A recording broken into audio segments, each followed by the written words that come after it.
I have a new girlfriend. I'm going to live here with her, so I'm divorcing you, and you're going to go to your parents. I don't understand what you are saying. I don't need you anymore. I can leave you with my parents if you want to be a breadwinner or a housekeeper. Noah, you understand, my parents-in-law and my husband laugh at me. They are the worst kind of people, but for me, it's better that way. Then you all need to leave. My name is Noah, and I am a 32-year-old office worker.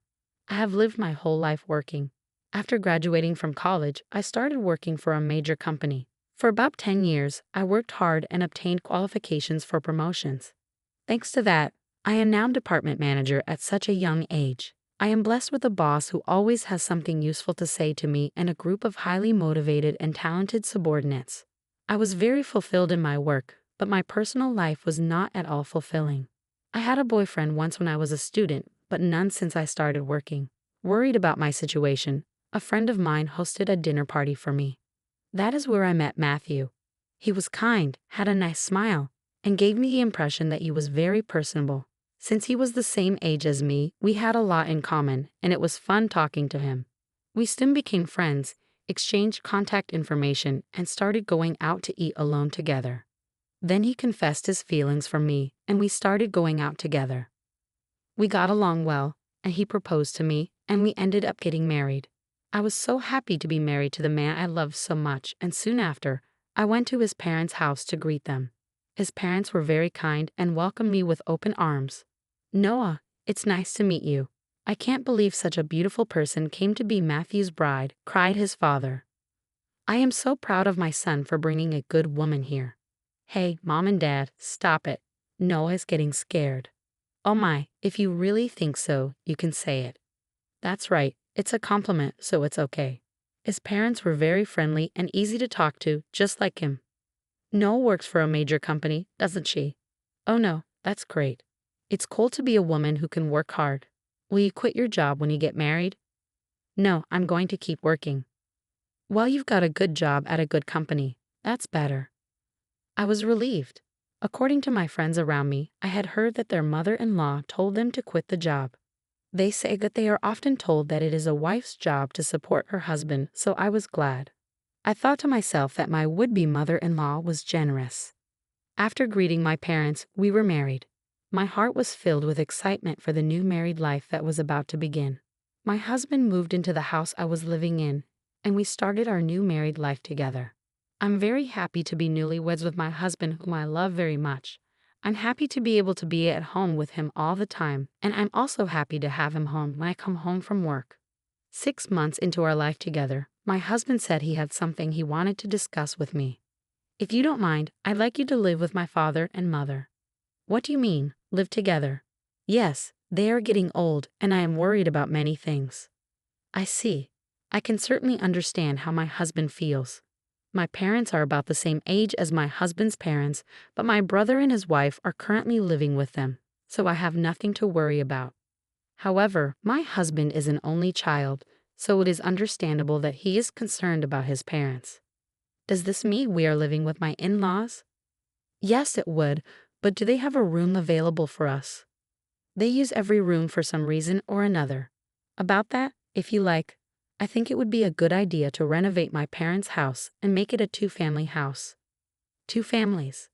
Yes, if we do that, it will be much cheaper than buying a new house. We can live in a beautiful and spacious house while still maintaining our privacy. Right? I see. I thought it was indeed an attractive proposal. My in-laws are very kind people, and we won't be together all the time if we live in 2 houses. It would be less stressful. Really? Thank you. My mom and dad will be so happy. I was happy to see my husband so happy. Later, my in-laws came to visit us, and both of them were very grateful. I even thought that with such a kind and cheerful family, I wouldn't mind not having 2 households. Soon after that, my husband and I discussed remodeling my in-laws' house. The cost would be around $100,000, but as we were discussing it, my husband made a surprising remark. Actually, I have a favor to ask you. Can you pay for the remodeling? What do you mean? The full amount. Why? Then my husband looked very uncomfortable. Actually, we are in debt. I was surprised. Neither my husband nor my parents-in-law had ever said anything like that when we were dating or when we got married. I was surprised. How much debt do they have? About $150,000. What? I thought it would be a few tens of thousands of dollars, but I was surprised at the amount of money, and I ended up shouting out loud. It wasn't so bad at first, but it gradually grew, and even if I tried to pay it back, I couldn't. My parents are already living on a pension. I can't pay them back as much as I'd like, and the debt is getting bigger and bigger. I see. I could not hide my surprise and upset at the sudden and shocking revelation. I had no idea that my parents-in-law owed such a large sum of money. Noah, I need a favor. Will you help me pay off my father and father-in-law's debt? They can't afford it anymore, and I don't make a very good salary either. Then isn't it going to be tough to renovate the house and live together as two families? No, that's important, so let's go ahead as planned. You have asked me to pay for the remodeling and your father's debt. I'm on the hook for $250,000. I know I'm talking about difficult things, but I want to take care of my life with Noah, and I want to protect my mom and dad. It's because I love both my parents and Noah. I'm sorry I'm being greedy. But if you really love me, please help me. I'll pay you back little by little. I was very distressed. My husband and my in-laws have no one to turn to but me, and I knew that my husband really loved me. But at that time, I was completely deceived by my husband's words. Love is blind, I think, and that is exactly what it is. Okay, I'll pay for it. I agreed to do so. Then my husband said, "Thank you so much," and he shook my hand and thanked me very much. He told my parents-in-law, and later they came to our house and apologized to me. My mother-in-law even shed tears of joy. I have to do my best from now on. I had to take over my in-laws' debt, and I was determined to do it. However, although I had some savings, I was afraid to pay it all at once. So for now, I decided to pay about $30,000 from my savings and then pay the rest in installments. Then my in-laws joined us, and we talked about repayment. I explained to my in-laws about the installments I had just made. They said that I could do whatever I wanted. Then why don't we transfer the money directly to the account for debt repayment? We're not very good at managing money, and I'm a little afraid to transfer a lot of money. When my husband said this, my parents-in-law nodded. Indeed, it would be time-consuming for me to transfer the money to my parents-in-law's account and then for them to transfer it to their repayment account. And since it was a large sum, I would not like it if the money was not transferred in the middle of the process, so I agreed to that. Once the conversation was settled, my parents-in-law looked very relieved. Now we don't have to be afraid of the monthly debt collection. That has been really scary. Dad and Mom, you should thank Noah properly. Well, I can't tell you how many times I thanked you. I can't thank you enough. Thank you so much. I'm so glad Noah came to be his wife. I was happy that my in-laws were happy. However, I felt a little uncomfortable because I thought that they might think of me as a money spinner when they said those last words. I felt a little bad, but I wanted to take care of my beloved husband's family. With that in mind, I began to make payments, and at the same time, we remodeled our house and completed our two-family home. We started living together in a beautiful and spacious house. My parents-in-law were very happy, and my husband's eyes lit up at the new house. I too enjoyed cooking with the new system kitchen, and I was glad to have the remodeling done. It is more convenient and closer to work here. If commuting time is shortened, that gives me more time to spare. I can also make good use of that free time to study. I was spending my days working hard to pay off my debt. However, there was something that bothered me a little. That is, my husband did not help me pay off the debt at all. When I told him about my parents-in-law's debt, he said he would help me pay it off, and yet he has shown absolutely no sign of paying for it out of his own paycheck. When I mentioned this to him before, he told me that his salary was not enough at all to make the payment. I asked my husband what his take-home pay was and asked him to show me his pay stubs, but he stubbornly refused. So I don't know how much he earns, but he has to repay his debts. I worked hard for about a year to pay off the debt. At that time, my parents-in-law asked me how much money I had left to repay. If it's been a year, well, you haven't lost that much, yeah. At most, you'll be paying back about $10,000 to $15,000. Well, just to give you an idea, we paid back about $30,000 this year, so the remainder is roughly $90,000.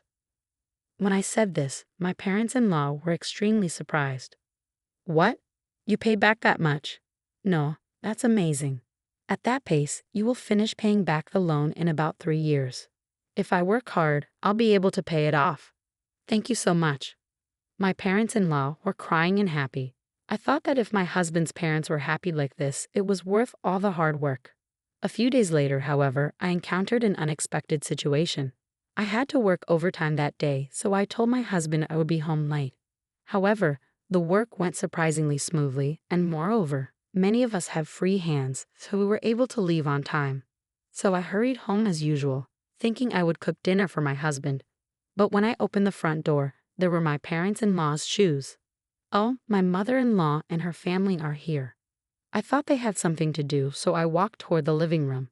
Then I heard my parents-in-law and my husband talking about something. You were right to marry that woman, weren't you, Matthew? You did great. I can't believe you got a woman with that much money. When I heard she works for a big company, I was really cautious and seduced her. You should be more grateful. Oh my, you're one of the people who created that debt. What? But I'm the one with the least. What are you talking about? How much did you spend on horse racing? Your gambling is terrible. I get a jackpot once in a while, so there were times when we were in the black. How can you be in the black when you owe $150,000? But at this rate, we'll be able to get out of debt and get back on track. That's really great. And she even remodeled our house. I got a really good wife. Well, I'm going to throw her away after she pays off the debt. My husband and parents-in-law laughed. I was so stunned that I couldn't move from the front door for a while. After calming down a little, I made a loud noise as I closed the lock and said, "I'm home," from the front door. When I went to the living room, my parents-in-law and husband greeted me with smiles. "Oh, Noah, welcome home." "Good job. Good job. Well then, we're going back to our room. Let's have dinner together again." I was so afraid of this gentle smile of my parents-in-law because I had heard their earlier conversation. Likewise, this man who was pretending to be a good husband with a smile on his face shocked me. I wondered what I had been doing to try to pay them back. "Didn't you say you had to work late today?" "Yeah, I've been working a lot more than I expected, so I decided to hurry up and cook dinner and came home on time." You didn't know that. I tried my best to act calm until dinner so that my husband would not realize what I had done. Then, when my husband was taking a bath, I stayed in my room and cried alone. But crying as hard as I could made me want to give my husband and in-laws a break. I cried as hard as I could. From then on, I acted quickly. I began to prepare for the divorce and then steadily made plans for what to do after the divorce. About 3 months passed. I pretended to be happy and told my husband that I had paid off my parents-in-law's debt. My husband rolled his eyes. "What? You paid off the debt? That $150,000? That was supposed to take roughly 3 years, right?" "Actually, I have quite a bit of money saved up, but I was afraid to pay it off all at once. So I started taking out a little bit from my salary and savings, but we were already below $100,000, and I thought it would be better to pay it all off at once." "I see." And then I asked, "Do you mind if I check?" and asked to see my bank book. I showed my husband the bank book. Oh, it's true, $90,000 was paid all at once. My husband tried to contain his excitement as much as possible, but I could see that he was itching to get out of there. "Wow, Noah, thank you. My dads are going to love this." My husband put his hands on his face and seemed to be crying, but I knew it was just an act, and he was pretending to cry. Soon after that, my parents-in-law also came and thanked me. "Thank you so much. I'm so glad I met Noah. You're like God." If I had not known any of this, I would have surely been happy to be along for the ride, having been deceived. But I already know what these people are really like, and I only acted because I was ready for my plan. A few days later, my husband asked to speak with me. My husband looked very serious. "What on earth?" "I'm sorry, no, but you have to leave me." "What? What do you mean?" I acted surprised on purpose. "I have a new girlfriend." "What?"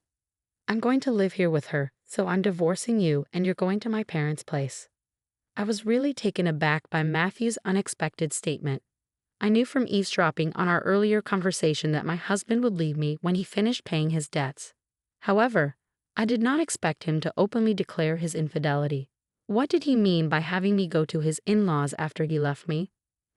I don't really understand what you mean. When I said this, my husband's mood turned sour, saying, "You're not very understanding at all. I don't need you anymore, but as a breadwinner or a housekeeper, I can keep you here." Oh no. Then the front door opened and my in-laws came in. "Matthew, did you finally tell her?" "Yeah, I told her. I wish I could have been there for that moment." "Oh, that's how it is. You can come to our house if you do the chores for us. Of course, we'll charge you rent though." My parents-in-law and my husband laughed at me. They are the worst people ever, but that's more than I can say for me. "Then all of you need to leave." My in-laws rolled their eyes at my comment. "What are you talking about? Have you forgotten? I can easily pay for the renovation myself. You changed the name of the house to mine. That's why I have the rights to this house. I can decide who to let live in the house and who to kick out." The faces of my in-laws turned blue at my comment. Then they finally remembered about the title of the house. I was really dumbfounded. "I'm sorry, but you can't live here anymore. If we get divorced, you'll be strangers." Oh no. My in-laws realized the gravity of the situation, but my husband, not wanting to be outdone by me, retorted, "But you took over our debt and paid it in full. You're the one who's losing money. If we had no debt, we could at least afford a new place to live." "That's true. Thank you for letting us live in a nice house while you pay our debts." My in-laws and husband said as much, so I told them the fact. "I'm sorry, but I didn't pay off the rest of the $90,000 debt." "What?" "No, but you had money missing from your bank book. That was just a separate account that I created and moved around.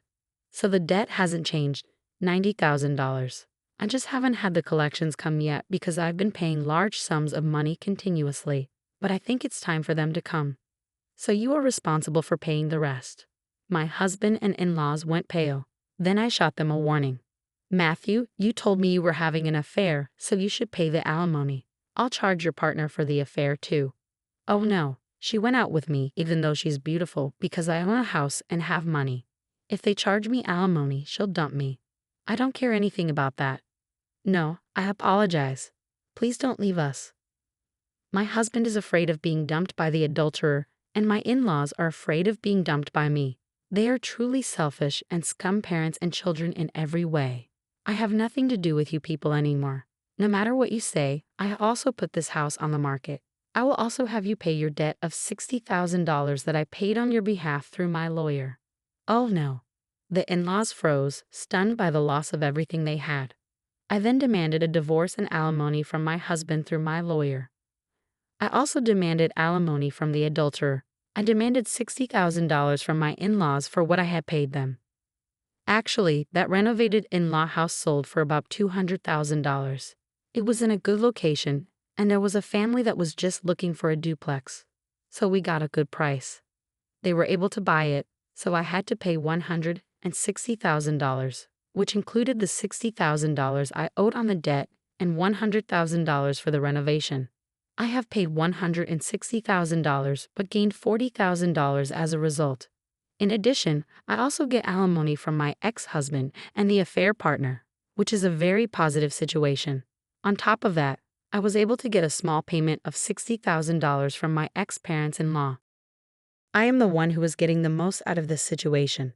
I think this is a reasonable request because the damage I have suffered was so bad that I distrusted people. As for me having that much savings to begin with, I was trying to learn how to invest so that I could pay off my in-laws' debts as quickly as possible. And since I had quite a lot of savings to begin with, I put a few tens of thousands of dollars or so into investments. I found that my assets had grown quite a bit in about a year. Plus, I had gotten a raise, so I was getting paid quite well. So I was able to take such a drastic step because I had saved a lot of money. I was the biggest beneficiary, and my former in-laws were back in debt, and they lost their house. To be honest, I think they deserved it because they cheated me like fraud. People like that should go to hell. For once, I should reflect on what happened to me this time and develop a better eye for people. From now on, I will also continue to save and increase my assets so that I can live a luxurious life in my old age, and I want to make many happy memories with people I can truly trust. What did you think of the story? And please subscribe to our channel. See you in the next video.